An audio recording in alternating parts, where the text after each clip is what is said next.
ഓം ഹരിശ്രീ ഗണപതയേ നമ.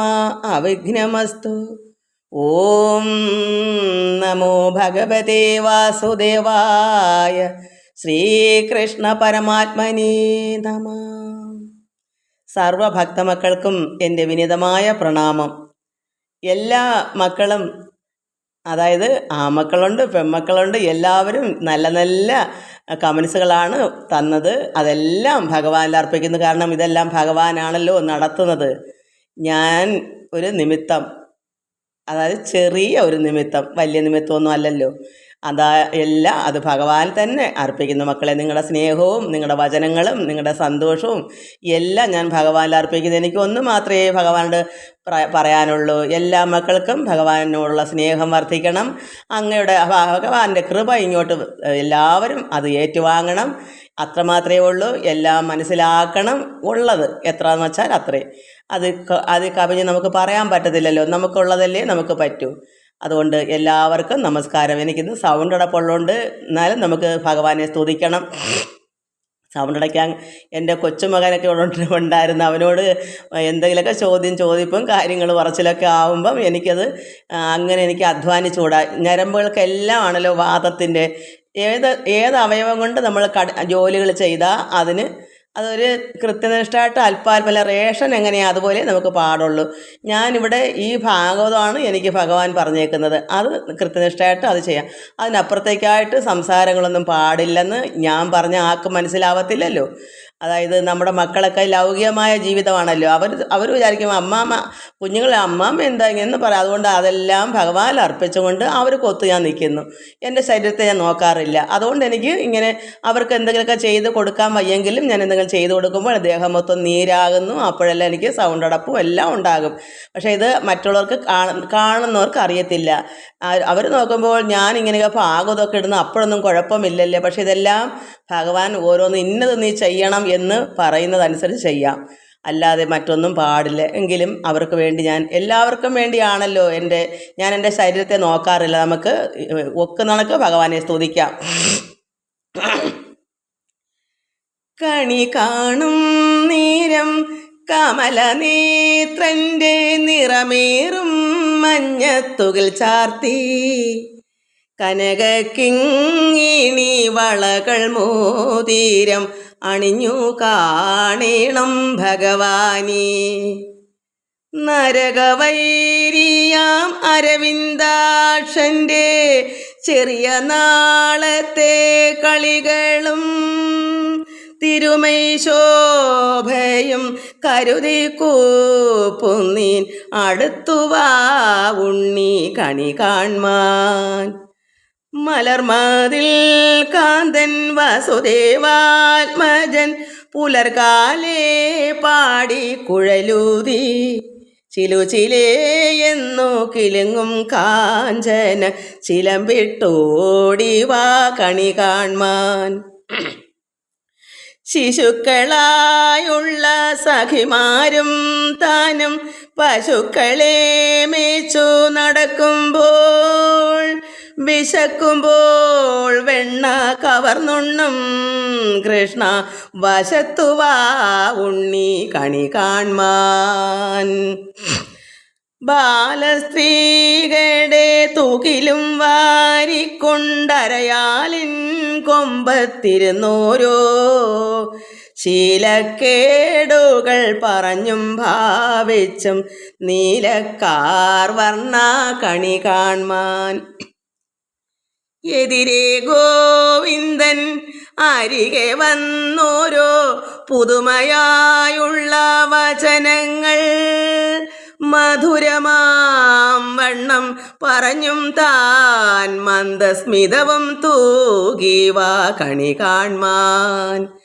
കണി കാണും നേരം കമലനേത്രൻ്റെ നിറമേറും മഞ്ഞത്തുകിൽ ചാർത്തി കനകക്കിങ്ങിണി വളകൾ മോതിരം അണിഞ്ഞു കാണീണം ഭഗവാനേ. ഒരു മകൾ ഞാൻ എങ്ങനെയൊക്കെയോ ഭഗവാനെ ഭഗവാനോട് ഭക്തി മറ്റുള്ള മക്കൾക്ക് ഭക്തന്മാർക്കെല്ലാം കാരുണ്യം അവിടുത്തെ കടാക്ഷം ചൊരിയണമെന്നൊക്കെ പറഞ്ഞ് സ്വന്തമായി ഇങ്ങനൊരു പാട്ട് ഞാൻ കഴിഞ്ഞ ദിവസങ്ങളിൽ ചൊല്ലിയായിരുന്നു. അത് ഒരു മകൾ പറഞ്ഞു അത് ഒന്ന് തരുമോ എന്ന് ചോദിച്ച്. എത്രമാത്രം സന്തോഷം മക്കളെ തരാനായിട്ട്. എന്തുണ്ടെങ്കിലും കൊടുക്കാൻ എനിക്ക് ഭയങ്കര ഇഷ്ടമാണ്. അത് ഞാൻ ഇതിനകത്ത് ഇടുന്നുണ്ട്. സൗണ്ട് ഇല്ലെങ്കിൽ അത് ഞാൻ പാടി തന്നെ ഇടാം. ഇത് ഞാൻ ഇതിലോട്ട് ഇങ്ങനെ ഇടുന്നുണ്ട്. ഇത് ഇവിടെ ഇത് എഴുതിയെടുക്കണമെങ്കിൽ ഇങ്ങനെ ടച്ച് ചെയ്തിട്ട് അവിടെ നിർത്തിയിട്ട് കുറച്ച് എഴുതിയെടുക്കണം. കണ്ണൻ്റെ കണ്ണിനു എന്തു ഭംഗി, നിന്നെ കാൺമാൻ എന്തോരു നല്ല ഭംഗി. കണ്ണൻ്റെ കണ്ണിനു എന്തു ഭംഗി, നിന്നെ കാൺമാൻ എന്തോരു നല്ല ഭംഗി. കാരുണ്യക്കടലേ നിൻ കടാക്ഷം നിന്റെ ഭക്തർക്കു നൽകണമെന്നുമെന്നും. കാരുണ്യക്കടലേ നിൻ കടാക്ഷം നിന്റെ ഭക്തർക്കു നൽകണമെന്നുമെന്നും. ഭക്തരെ പോറ്റുന്ന തമ്പുരാനി നിന്റെ ഭക്തരെ സന്തതം കാത്തിടണേ. ഭക്തരെ പോറ്റുന്ന തമ്പുരാനി നിന്റെ ഭക്തരെ സന്തതം കാത്തിടണേ. ഭക്തിയും പ്രേമവും വർദ്ധിച്ചിടാൻ നിത്യവും ഞങ്ങളെ കാത്തിടണേ. ഭക്തിയും പ്രേമവും വർദ്ധിച്ചിടാൻ നിത്യവും ഞങ്ങളെ കാത്തിടണേ. കണ്ണൻ്റെ കണ്ണിനു എന്തു ഭംഗി, നിന്നെ കാൺമാൻ എന്തോരു നല്ല ഭംഗി. കണ്ണൻ്റെ കണ്ണിനു എന്തു ഭംഗി, നിന്നെ കാൺമാൻ എന്തോരു നല്ല ഭംഗി. കാരുണ്യക്കടലേ നിൻ കടാക്ഷം നിന്റെ ഭക്തർക്കു നൽകണമെന്നുമെന്നും. കാരുണ്യക്കടലേ നിൻ കടാക്ഷം നിന്റെ ഭക്തർക്കു നൽകണമെന്നുമെന്നും. ആനന്ദം ആനന്ദം ആനന്ദമേ പരമാനന്ദം ആനന്ദം ആനന്ദമേ. ആനന്ദം ആനന്ദം ആനന്ദമേ പരമാനന്ദം ആനന്ദം ആനന്ദമേ. ആനന്ദ സമുദ്രത്തിൽ മുങ്ങിപ്പൊങ്ങി ആനന്ദമേ പരമാനന്ദമേ. ആനന്ദ സമുദ്രത്തിൽ മുങ്ങിപ്പൊങ്ങി ആനന്ദമേ ലയമാനന്ദമേ. കണ്ണൻ്റെ കണ്ണിനു എന്തു ഭംഗി, നിന്നെ കാൺമാൻ എന്തോരു നല്ല ഭംഗി. കണ്ണൻ്റെ കണ്ണിനു എന്തു ഭംഗി, നിന്നെ കാൺമാൻ എന്തോരു നല്ല ഭംഗി. കാരുണ്യക്കടലേ നിൻ കടാക്ഷം നിന്റെ ഭക്തർക്കു നൽകണമെന്നുമെന്നും. കാരുണ്യക്കടലേ നിൻ കടാക്ഷം നിന്റെ ഭക്തർക്കു നൽകണമെന്നുമെന്നും. കണ്ണൻ്റെ കണ്ണിനു എന്തു ഭംഗി. നമ്മൾ ശ്രീമൽ ഭാഗവതം, അതായത് ഭഗവാൻ നാരായണനാണ് ഭാഗവതം. അതുകൊണ്ട് നമ്മൾ അതെന്താ വായിച്ചത് ഒടുക്കം? ഭഗവാന്റെ വൈകുണ്ഠത്തിലേക്ക് ദേവിമാരുമൊത്ത് പോയി എല്ലാ യുദ്ധങ്ങളൊക്കെ കഴിഞ്ഞിട്ട് ബ്രഹ്മാവ് വന്ന് നാരദ മഹർഷിയുടെ അടുത്ത് പറഞ്ഞു വിട്ടു യുദ്ധം മതിയാക്കാൻ. അങ്ങനെ ഈ അസുരന്മാരെല്ലാം ചത്തൊടുങ്ങിയപ്പോൾ മഹാബലിയെ ശുക്രാചാര്യർ ജീവിപ്പിച്ചു. അവസാനം എല്ലാവർക്കും സർവ്വമംഗളമൊക്കെ കൊടുത്ത് ഭഗവാനിങ്ങനെ വൈകുണ്ഠത്തിലേക്കും പരമേശ്വരൻ്റെ സ്ഥാനത്തേക്കും ബ്രഹ്മാവ് സത്യലോകത്തേക്കും ദേവന്മാർ ദേവലോകത്തേക്കും എല്ലാം പോയി. അങ്ങനെ താനിതൊക്കെയും തന്നാൽ ഓരോരോ ഭേദങ്ങളാൽ സാനന്ദം കളിക്കുന്നോനെന്നറിഞ്ഞാലും സഖേ ഭഗവാൻ നാരായണൻ ഓരോരോ ഭേദങ്ങൾ കൊണ്ട്, കാരണം പല കാലത്തും പല രീതിയിലാണ് ഭഗവാൻ ഇവിടെ എല്ലാം ഭഗവാൻ കാട്ടിക്കൂട്ടുന്നത്. കാരണം ഭഗവാന്റെ കളികൾ അത് സാനന്ദം കളിക്കുന്നോനെന്നറിഞ്ഞാലും സഖേ കീഴിൽ ഈ വണ്ണം മന്വന്തരങ്ങൾ 6 കഴിഞ്ഞ് 7ാമതിപ്പോൾ വൈവസ്വതന മനുവല്ലോ. ഇപ്പോൾ ഇനി 7ാമത്തെ വൈവസ്വത മനുവാണ് ഇനി ഈ ലോകത്തിൽ വന്നേക്കുന്നത്. 7ാമത്തെ സമയം അത് പിന്നെ അപ്പോഴപ്പോഴ് ഓരോ മനുവിൻ്റെ കാലത്തും സപ്തർഷികൾ മാറും. അതായത് 7 മുനികളും ദേവന്മാരും എല്ലാം, ഇന്ദ്രനും മാറും. അപ്പം ഓരോരോ ഇന്ദ്രന്മാരും മാറും, മഹാബലി വരും, പിന്നെ പുരന്തരൻ, ഇങ്ങനെ അതൊക്കെയാണ് ഇതിൽ പറയുന്നത്. ഇത് എടുത്തെടുത്ത് പറയാൻ കാര്യമില്ല, നമുക്കത് വായിച്ചറിയാം. ഇത് 7, 8, 9 ഇങ്ങനെ ഓരോ മനുവിൻ്റെ കാലങ്ങളാണ്. അവിടെ എല്ലാം ഭഗവാനും അവതരിക്കുന്നുണ്ട്. നമ്മുടെ ഈ ലോകത്തിൽ എങ്ങനെയാണ് മന്ത്രിമാരും ഉപമന്ത്രിമാരും രാഷ്ട്രപതി ഉപരാഷ്ട്രപതി അതുപോലെ തന്നെയാണ് ഭഗവാനും അവിടെ ഓരോ സമയങ്ങളിലും ഓരോ ഭഗവാൻ അവതരിച്ച് അവരെ പാലിക്കുന്നു. ദേവന്മാരെ മൊത്തവും വഴികാട്ടിയായിട്ട് ഭഗവാൻ കൂടെ നിന്ന് എല്ലാവരെ കൊണ്ട് ഈ ലോകത്തെ പരിപാലിപ്പിക്കുന്നു. അതാണ് ഇതിൽ വരുന്നത്. അത് നമുക്ക് വായിക്കാം. തൊണ്ടടപ്പുണ്ട് കഹു. അങ്ങനെ 7-മതിപ്പോൾ വൈവസ്വതനാം മനുവല്ലോ വിവസ്വൽപുത്രൻ. വൈവസ്വതനാം മനു അതി പ്രവൃത്ത പരാക്രമൻ തനിക്കു തനയന്മാർ വെച്ചാൽ ഈ വൈവസ്വതനാം മനുവിൻ്റെ പ്രവൃത്ത പരാക്രമനായിരിക്കുന്ന അദ്ദേഹത്തിന് തനയന്മാർ മക്കള് 10 പേരുമാണ് പേര് പറയുന്നത്. ഇക്ഷ്വാകു നഭകനും ശര്യാദി ദിഷ്ടൻ ധൃഷ്ടൻ ദക്ഷനാം നരിഷ്യന്തൻ നാഭാഗൻ പൃഷധ്വനും കവിയാങ്കരൂഷനും വസുമാനേവം സുതരവന്. അങ്ങനെയുള്ള മക്കൾക്ക് വസുക്കൾ രുദ്രന്മാരും ആദിത്യന്മാർ വിശ്വദേവകൾ മരുത്തുകളും ഇർഭുക്കളും അശ്വിനീ ദേവകളും എന്നിവർ അമരകൾ ദേവന്മാര്. ഇന്ദ്രനായത് പുരന്തരനും ധരണീന്ദ്ര. അതായത് പിന്നെ പരീക്ഷിത് മഹാരാജാവാണ് ധരണീന്ദ്രൻ. അദ്ദേഹത്തിനോട് ശ്രീശുക മഹാമുനി ഇതൊക്കെ പറഞ്ഞു കൊടുക്കുകയാണ്. എനിക്കത് കേൾക്കണമെന്ന് പറയുമ്പോൾ അത് ധരണീന്ദ്ര, ധരണി ഭൂമി പാലിക്കുന്നതാരാ? അവിടുത്തെ രാജാവ് പരീക്ഷിത് മഹാരാജാവ് ആയതുകൊണ്ട് അദ്ദേഹത്തിൻ്റെ ചോദ്യങ്ങൾക്കെല്ലാം ഇവിടെ ശ്രീശുക മഹാമുനി ഉത്തരം കൊടുക്കുന്നതാണ്. ഇത് ധരണീന്ദ്ര, അത് പരീക്ഷത്തെ. കശ്യപൻ പുനരത്രി വസിഷ്ഠൻ വിശ്വാമിത്രൻ ഗൗതമൻ ജമദഗ്നി ഭരദ്വാജനും ഇവർ ചേതസാധരിക്ക സപ്തർഷികളാകുന്നതും. ഈ 7 പേര് സപ്തർഷികൾ, സപ്തം 7. അത് ഈ കശ്യപൻ പുനരത്രി വസിഷ്ഠൻ വിശ്വാമിത്രൻ 4, ഗൗതമൻ 5, ജമദഗ്നി 6, ഭരദ്വാജനും ഇവർ. അങ്ങനെ 7 പേരാണ് അവിടുത്തെ സപ്തർഷികൾ, 7 മുനിമാർ. അവിടെ ഭഗവാൻ കശ്യപനു തനയനായി അതിഥി തന്നിൽ നിന്നങ്ങ് അവതാരം ചെയ്താൻ. ആ സമയത്ത് ഈ 7ാമത്തെ മനുവിൻ്റെ കാലത്ത് അവിടെ ഭഗവാൻ കശ്യപ മുനിക്കും അതിഥി എന്ന് പറഞ്ഞ ഭാര്യയിലും ഭഗവാൻ അവതരിച്ചു. തനയനായിട്ട് മകനായിട്ട് വന്നു. വിഷ്ണുവെന്നൊരു നാമത്തോടുടൻ ത്രൈലോക്യത്തെ ജിഷ്ണുവിനായി കൊണ്ട് അഴകോടുതാൻ സാധിപ്പിപ്പാൻ. അങ്ങനെ ഭഗവാൻ അവിടെ അപ്പോൾ അവതരിച്ചു. ഇങ്ങനെ കഴിഞ്ഞ് 7 മനുവിൻ കാലം മുഹുരിങ്ങി കേൾ 8ാമതും വിവസൽ പുത്രനല്ലോ. ഇനി 8ാമത്തെ സാവർണി നിർമോകനും വിരജസ്തനും മുതലാവത് പുത്രൻ ഇന്ദ്രൻ താനല്ലോ മഹാബലി. അപ്പോൾ 8ാമത്തേന് മഹാബലിയാണ് അവിടെ ഇന്ദ്രനായിട്ട് വന്നത്. സതതം സുധാ പ്രഭന്മാർ വിരജന്മാരഥ സുതപസ്സുകളും ദേവകളായതും നിത്യം. ഗാലവൻ ദീപ്തിമാനും പരശുരാമൻ താനും മേലിതങ് അശ്വത്ഥാമാ കൃപരും ഋഷ്യശൃംഗൻ ശ്രീവേദവ്യാസൻ ഇവർ സപ്തമാമുനികൾ പോൽ. അങ്ങനെ ഇവരെല്ലാവരും 7 അന്നത്തെ കാലത്ത് ഇവരാണ്. അന്നത്തെ ഈ പറഞ്ഞു വരുത്താണ് ഗാലവനും ദീപ്തിമാനും. അങ്ങനെ ഇവരെല്ലാം സപ്തമാമുനികൾ. കേവലം ദേവഗുഹ്യൻ തന്നുടെ സരസ്വതീ ദേവിയാം പ്രിയയിങ്കൽ അന്ന് ശ്രീ ഗോവിന്ദൻ താൻ സാർവഭൗമാഖ്യയോട് വന്നവതരിച്ചുടൻ ത്രൈലോക്യം പുരന്തരൻ തങ്ങൾ നിന്നുടൻ മഹാബലിക്കു പരിചോട് വാങ്ങിത്താനാക്കിയിടുന്നു. അങ്ങനെ മഹാബലിക്ക് ഭഗവാൻ വന്ന് അവതരിച്ചിട്ട് ആ മഹാബലി അന്ന് സഹായിച്ചു. കേവലം പിന്നെ വരുണാത്മജനാകും ദക്ഷസാവർണി മനു ഭൂതകേതുവും പിന്നെ ദീപ്തകേതുവും അവൻ പുത്രരാകുന്നു മരീചി ഗർഭാദികൾ ദേവകളാകുന്നത് അത്ഭുതൻ ഇന്ദ്രൻ. അപ്പോൾ അത്ഭുതൻ എന്ന് പറഞ്ഞ ആളാണ് അവിടെ ഇന്ദ്രനായത്. ദ്യുതിമൽ പ്രമുഖന്മാരാം അവർ സപ്തർഷികൾ.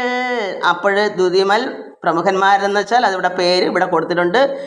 ദ്യുതിമാൻ, ഹവ്യൻ, വസു, മേധാതിഥി, ജ്യോതിഷ്മാൻ, സത്യൻ, സവനൻ, ഇത്രയും പേരാണ് അപ്പോഴുള്ള 7 സപ്തർഷികൾ. സതതം അന്ന് നാഥാൻ ആയുഷ്മാനാകുന്നവൻ പ്രിയയായി മേവും അമ്പുധാരയിൽ ഋഷഭനെന്നുയർവമ്പുകൾ തേടും അവതാരത്തെ ചെയ്തു ഋഷഭനായിട്ട് വന്നു. ഭുവനത്രയും അൻപോട് അത്ഭുതൻ തനിക്കാക്കി വിവശഭാവം തീർത്തു സപതി രക്ഷിക്കുന്നു. അത്ഭുതൻ അന്ന് ഇന്ദ്രനായിട്ട് വന്നിട്ട് വിവശഭാവങ്ങളെല്ലാം നമ്മുടെ ത്രിലോകത്തിലുള്ള വിഷമങ്ങളെല്ലാം തീർത്ത് രക്ഷിക്കുന്നു. 10ാമതല്ലോ പിന്നെ ബ്രഹ്മസാവർണി മനു പുത്രന്മാരതുകാലം ഭൂരിഷേണാദികളും സൂത്രപദ്യന്മാർ മുതലായവരാമരകളാസ്തയാ കേട്ടാലും ദേവേന്ദ്രനായതു ശംഭു. അങ്ങനെ ഓരോരുത്തരുടെ ഇന്ദ്രനായിട്ട് വരും. നമുക്ക് വായിച്ചു പോകാം. ഹവിഷ്മാൻ തുടങ്ങിയുള്ളവർകൾ സപ്തർഷികൾ അവശ്യം വിശ്വസൃക്കൻ ഗൃഹത്തിൽ വിഷൂചിയിൽ ജഗൽപാലകൻ അവതരിക്കും മൂർത്തിയായി ജഗൽപാലനത്തിങ്കൽ പ്രസിദ്ധ കീർത്തിയ മോദാൽ 11ാമതല്ലോ ധർമ്മസാവർണി മനു. അതുകാലത്ത് സത്യധർമാദി സുതന്മാരും വിഹംഗ നിർവാണ സൗരുചികൾ മുതലായുള്ളവർകൾ അമരകൾ വൈധൃതൻ അമരേന്ദ്രൻ അരുണാദികളായുള്ളവർ പോൽ സപ്തർഷികൾ അരിയ പരമാത്മാ ഭഗവാൻ നാരായണൻ ആര്യക തനയനായി വന്ന് അവതരിച്ചുടൻ. ആ കാലത്ത് ഭഗവാൻ നാരായണൻ ആര്യകയിൽ തനയനായി മകനായി വന്ന് അവതരിച്ചു. കാര്യകാരണൻ ധർമ്മസേതുവാം നാമത്തോടെ. അങ്ങനെ കാര്യകാരണനായ ഭഗവാൻ ധർമ്മസേതുവാം എന്നുള്ള നാമത്തോടെയാണ് അന്ന് ഭഗവാനോടെ അവതരിച്ച് പേര് ഇതാണ്. വൈധൃതനായി കൊണ്ടുതാൻ അഹന്ത ജഗത്രയം വൈദഗ്ധ്യ പരാക്രമത്തോടെ സാധിപ്പിക്കുവോൻ. അത്ര ഭഗവാൻ അങ്ങനെ വൈധൃതനായി കൊണ്ടുതാൻ ആഹന്ത ഈ ജഗത്രയമെല്ലാം 3 ലോകവും വൈദഗ്ധ്യ പരാക്രമത്തോടെയാണ് ഭഗവാൻ അന്ന് ഇവിടെ എല്ലാം നടത്തിയത്. രുദ്രസാവർണി മനുവായതും പിന്നേവൻ തൻ പുത്രന്മാർ ദേവാവനും ഉപദേവാദികളും തത്രൈവ ഹരിതാദി സജ്ജനം അമരകൾ ദേവന്മാര് സത്യധാമാവാം ഇന്ദ്രൻ അഗ്നിധ്രാദികൾ അവർ സപ്തർഷി വർഗം അന്ന് ഭഗവാൻ നാരായണൻ സത്യസഹസിൻ അന്ന് സുനൃതാഖ്യയിൽ തന്നെ പുത്രനായി സ്വധാമനാമത്തോടെ ജഗത്രയം നിത്യ ഉത്സവം ചേർത്ത് രക്ഷിച്ചു കൊണ്ടിടുന്നു. നിത്യവും അന്ന് ആ കാലത്ത് ഉത്സവമായിരുന്നു. എന്നും നിത്യവും അത്രമാത്രം ആഘോഷത്തോടെയാണ് അന്ന് രക്ഷിച്ചത് ഭഗവാൻ.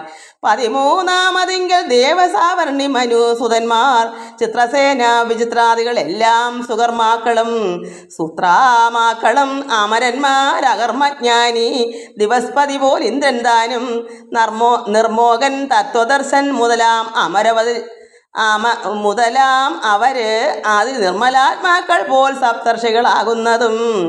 അന്ന് നിർമോകൻ തത്വദർശൻ മുതലാം അവര് ആദി നിർമ്മലാത്മാക്കൾ അവരാദി നിർമ്മലാത്മാക്കൾ പോൽ സപ്തർഷികളാകുന്നതും. ഇത് എങ്ങനെയൊക്കെ വേണമെങ്കിലും വായിക്കാം. പക്ഷേ അർത്ഥം നോക്കി വായിച്ചില്ലെങ്കിൽ എന്തെങ്കിലുമൊക്കെ വായിച്ചു പോകും. ഭാഗവതം വായിക്കുമ്പോൾ അതിൽ തന്നെ ശ്രദ്ധ കൊടുത്തില്ലെങ്കിൽ മറ്റെന്തെങ്കിലും ആയിപ്പോകും, നമുക്കറിയില്ലല്ലോ. അപ്പോൾ നിർമോകൻ തത്വദർശൻ മുതലാം അവര് ആദി നിർമ്മലാത്മാക്കളായിരുന്നു ഈ സപ്തർഷികൾ.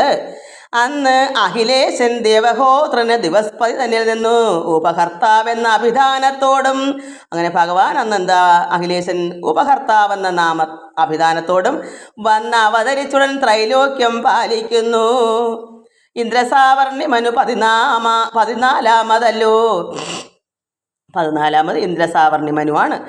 ഉരുഗംഭീരന്മാർ ബുദ്ധ്യാദ്യന്മാർ സുതന്മാർ പോൽ വരന്മാർ പവിത്രന്മാർ ചാഷുഷന്മാർ ദേവന്മാർ ശുചിതാൻ ഇന്ദ്രൻ അഗ്നി ബാഹ്വാദി സപ്തർഷികൾ അജനും സത്രായണപുത്രനായി വിധാനിയിൽ ബൃഹൽഭാന്വതി തിരുനാമമായി അവതരിച്ച അവസ്ഥാഭേദക്രിയാ മാർഗത്തെ സ്ഥാപിക്കുന്നു. മനുക്കൾ തന്നെ ക്രമാൽ ഇങ്ങനെ ചൊല്ലിയിടിനേൻ എനിക്കാം വണ്ണം. അതായത് ഇത് ഇത്രയും ആരാ പറയുന്നത്? ശുഗമഹാമുനി പരീക്ഷനോട് പറഞ്ഞു, എനിക്കാം വണ്ണം, അതായത് എന്നെ കൊണ്ടൊക്കെ വണ്ണം ഇവരെ എന്തിനായി കൊണ്ട് ഈ വണ്ണം ജനിച്ചു വർത്തിക്കുന്നോരിവിടെ എന്നല്ലല്ലേ. എന്നാൽ ഇവിടെല്ലാം എന്തിനാണ് ഇങ്ങനെ പലരായിട്ട് ഇങ്ങനെ അവതരിക്കുന്നു? നമ്മുടെ ഈ ലോകത്തെ പറ്റി നമ്മൾ ചിന്തിക്കുക. 5 വർഷം കൂടുമ്പം വോട്ടെടുക്കുന്നു, അതായത് നമ്മളെല്ലാം വോട്ട് ചെയ്യുന്നു, ഓരോരുത്തരെ നിയമിക്കുന്നു. അതുപോലെ തന്നെയാണ് എല്ലാവരും ഈ പരലോകത്തും വേണം. അത്രയേ ഉള്ളൂ. അതെന്തിനാന്ന് വെച്ചാൽ അവിടെ പല കാര്യങ്ങളും നോക്കി കാണാനാണ്. അതാണ് ഇവിടെ ചോദ്യം. എനിക്കാം വണ്ണം ഇവരെന്തിനായി കൊണ്ട് ഈ വണ്ണം ജനിച്ചു വർത്തിക്കുന്നവരിവിടെ എന്നല്ലല്ലേ. എന്തിനാ ഇങ്ങനെയൊക്കെ ഇവരിവിടെ ജനിക്കുന്നതും അവതരിക്കുന്നതൊക്കെ ആ സപ്തർഷികളൊക്കെ മാറുന്നത് എന്തിനാന്നാണ് ചോദ്യം. അതെന്തിനാ? മനസ്തോഷേണ ചൊല്ലാം ഗ്രഹിച്ചിടേണ്ടുന്നാകിൽ. ഞാനത് മനസ്തോഷേണ പറഞ്ഞു തരാം, നിനക്ക് ഗ്രഹിക്കണമെങ്കിൽ. അന്നന്ന് യുഗ അവസാനത്തെങ്കിൽ മറഞ്ഞു ഒളിക്കുന്ന വേദങ്ങൾ വെളിച്ചത്താക്കും ഋഷികുലം. ഈ സപ്തർഷികളും ഇവരെല്ലാം എന്ത് ചെയ്യും? ഓരോരോ യുഗങ്ങൾ അവസാനിക്കുമ്പോൾ ഈ ലോകത്തിന് വേണ്ടുന്നതാണ് ഈ പരലോകത്തുനിന്ന് ഇതെല്ലാം സൂക്ഷിച്ചു വെച്ചെങ്കിലേ നമുക്ക് ഈ ലോകത്തിപ്പം വേദവും ഈ ഭാഗവതം പോലുള്ള എന്തെല്ലാം കാര്യങ്ങളാണ് നമുക്ക് വേണ്ടുന്നത്. അല്ലെങ്കിൽ നമ്മളെന്തോ മൃഗങ്ങളെ പോലെ അവർ എന്താണെന്നും അറിയുന്നില്ല.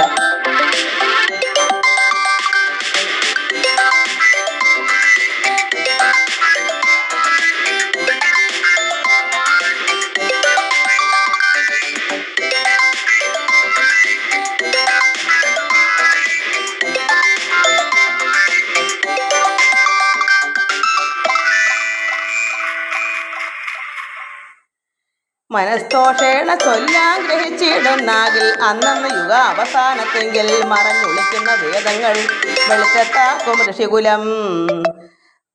നിർമ്മലാംനായ പ്രതിപാദകമായിട്ടുള്ള അങ്ങനെ വേദങ്ങളെല്ലാം ഒളിച്ചു വയ്ക്കാതെയും മറഞ്ഞു പോകാതെയും സൂക്ഷിച്ചു വയ്ക്കാനാണ് ഇവിടെ ഈ സപ്തർഷികളും ഇതെല്ലാം വേണ്ടുന്നത്. ഇവിടെ ഒരു ബെല്ല് വന്നു, അത് ഞാൻ നിർത്തിയാൽ ഇതെല്ലാം പോകും, കട്ടായി പോകും. ധർമ്മത്തെ സ്ഥാപിക്കുന്നു മനുക്കൾ അനുവേൽ. അങ്ങനെ അവരെല്ലാം ഈ മനു കാലങ്ങളെല്ലാം വരുമ്പോൾ ഇതെല്ലാം ധർമ്മത്തെ പാലിക്കുന്നു. അന്ന് അതുകൊണ്ട് ചെമ്മി നന്നായി രസിച്ചുടൻ അന്യുഹം നടത്തുന്നു മനുപുത്രന്മാരെല്ലാം. കർമ്മത്തിനുടെ ഹവർഭാഗത്തെ ഭുജിച്ചുടൻ സമ്മാനിക്കുന്നു ഫലം ദേവകളറിഞ്ഞാലും. ദേവകളോടും കൂടെ യജിക്കപ്പെട്ടു നിന്നു ദേവേന്ദ്രൻ പരിപാലിച്ചിടുന്നു ജഗത്രയം. അങ്ങനെ ദേവകളോടെല്ലാവരോടും യോജിച്ച് നിന്നും കൊണ്ടാണ് ഇവിടെ ദേവേന്ദ്രൻ മാത്രമല്ല ഇവരെല്ലാവരോടും ചേർന്നാണ് ഇവിടെ ഈ ലോകമെല്ലാം പരിപാലിക്കുന്നത്. എല്ലാവർക്കും എല്ലാറ്റിനും ആശ്രയമായിട്ടുള്ളോ നല്ലോ കേളടോ ഭഗവാനുടെ അവതാരം. ഭഗവാന്റെ അവതാരം എല്ലാവർക്കും എല്ലാറ്റിനും ആശ്രയമായിട്ടാണ് ഭഗവാന്റെ അവതരിക്കുന്നത്. ഇങ്ങനെ എല്ലാം കേട്ട് തൊഴുതു നൃപശ്രേഷ്ഠൻ അങ്ങ് ശ്രീശുകനോട് ചോദിച്ചാൻ അതു നേരം. വീണ്ടും ശ്രീശുകനോട് ഈ രാജാവ് ചോദിക്കുന്നു, അങ്ങനെ അതെല്ലാം ഉണ്ടെന്ന് കേൾപ്പതിനിപ്പോൾ ഇങ്ങ് അകതാരിൽ ഏറ്റവും ആഗ്രഹം വളരുന്നു. ഇതെല്ലാം കേട്ടപ്പോൾ ഇനിയും എനിക്ക് കേൾക്കണം എന്നുള്ള ഉള്ളിൽ മക്കൾ പറയത്തില്ലയോ, അമ്മ ഇനിയും കേൾക്കണം ഇനിയും കേൾക്കണം എന്ന്. അതുപോലെ അല്ലെങ്കിൽ ഇന്നത് പാടി ഇന്നലെ ഒരു മകൻ ഈ ഏതോ മുമ്പ് നമ്മളിട്ട ഒരു ഇത് വീഡിയോ, അത് അമ്മയെ സൂപ്പർ എന്ന് ഒരു മകൻ ഉണ്ണികൃഷ്ണൻ നായർ അങ്ങനെ എന്തൊക്കെയാ അതൊക്കെ എന്താ ഇതിനെല്ലാം കാരണം? ഭഗവാൻ ഇവിടെയും ഇങ്ങനെ നമ്മളെ കൊണ്ട് ഇതെല്ലാം ചെയ്യിപ്പിക്കുന്നു. അതുകൊണ്ട് ഇനിയും കേൾക്കണം എന്ന് അകതാരിൽ ഏറ്റവും ആഗ്രഹം നമുക്കെല്ലാം വളരുന്നു. എന്തിനു മഹാബലി തന്നോട് നാരായണൻ തൻ തിരുവടി മുന്നം മൂവടി പ്രദേശത്തെ ഭൂമിയെ സത്യവ്യാജാലർത്ഥിച്ചു വാങ്ങിക്കൊണ്ട് കാമമുണ്ട് എനിക്കത് കേൾക്കണമെന്നൊരിക്കലോ. അപ്പോൾ എന്നാൽ ഇതെന്താ ഇങ്ങനെ? ഭഗവാൻ പണ്ട് നാരായണൻ വാമനനായിട്ട് അവതരിച്ചിട്ട് ഈ മൂവടി കള്ളം പറഞ്ഞല്ലോ, സത്യം കള്ളമായിട്ട് പറഞ്ഞല്ലയോ തപസ് ചെയ്യാനാണ് എനിക്ക് 3 അടി മണ്ണെന്ന് മഹാബലിയോട് യാചിച്ചില്ലേ? അതെന്താ കാരണം? അത് കാമമുണ്ട്, എനിക്കത് ആഗ്രഹമുണ്ട് കേൾക്കാം എന്ന്. എനിക്കത് കേൾക്കാമെന്ന് എനിക്കത് യോഗ്യനാണത് കേൾക്കാമെന്നുണ്ടെങ്കിൽ അതെനിക്ക് കേൾപ്പിച്ചു തരൂ. അപ്പോൾ ശ്രീശുകൻ അത് കേട്ട് ഭൂപതി പ്രവരനോട് ആശയം തെളിഞ്ഞ് കേളെന്ന് അരുൾ ചെയ്തിടിനാൻ. എന്നാൽ ഞാനത് പറഞ്ഞു തരാം എന്ന്. വാമനാവതാരമാണ്, നമുക്കിനി അത് വായിക്കണം. അടുത്ത ദിവസമാകട്ടെ. എല്ലാവർക്കും നമസ്കാരം. ഓം ലോകാ സമസ്ത സുഖിനോ ഭവന്തു. ഹരി ഓം ഹരി ഓം ഹരി ഓം.